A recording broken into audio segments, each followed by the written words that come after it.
Appearance of the country. A large part of Sweden is lowland, yet it has mountains so high as to be covered with eternal snows. There are extensive forests of spruce and hemlock, and a great number of beautiful lakes. It is said that 1/10 of the entire area is covered with lakes. The larger of these has been connected by canals, so that small ships can cross the country from Stockholm on the east coast to Gothenburg on the west. These numerous bodies of water serve to moderate the climate, which from the position of the country would naturally be very severe. This country, though old, is sparsely settled. With an area more than 15 times larger than that of Denmark, it has only 2.5 times as many inhabitants. Outside the great cities, the people are primitive in their habits.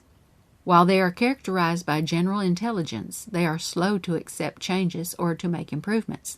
The styles of living, the means of transportation and locomotion, the marriage and funeral customs, and the religious ceremonies all show how old usages retain their power, yet the inhabitants of Sweden are generally more willing to listen to new doctrines than are those of Norway or Denmark.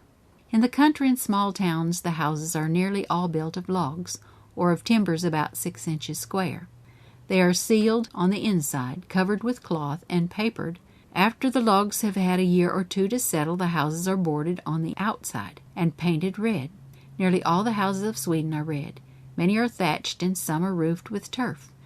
A layer of birch bark is first used, and this is covered with sods.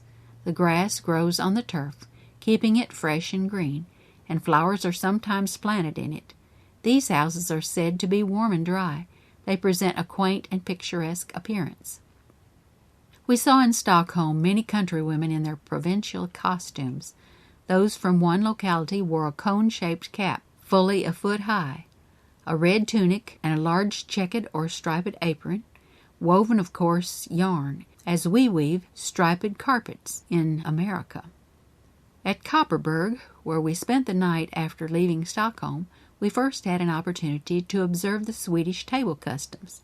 In the dining room of the hotel was a table having a large flower pot in the center and spread with bread, butter, cheese, cold salt meat, and various relishes and liquors.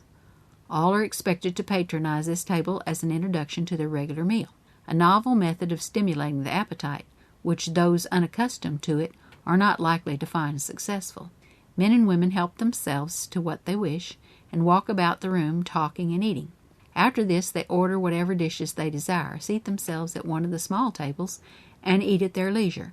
But this first course, called smorgas, is always eaten first, and usually in the manner I have described.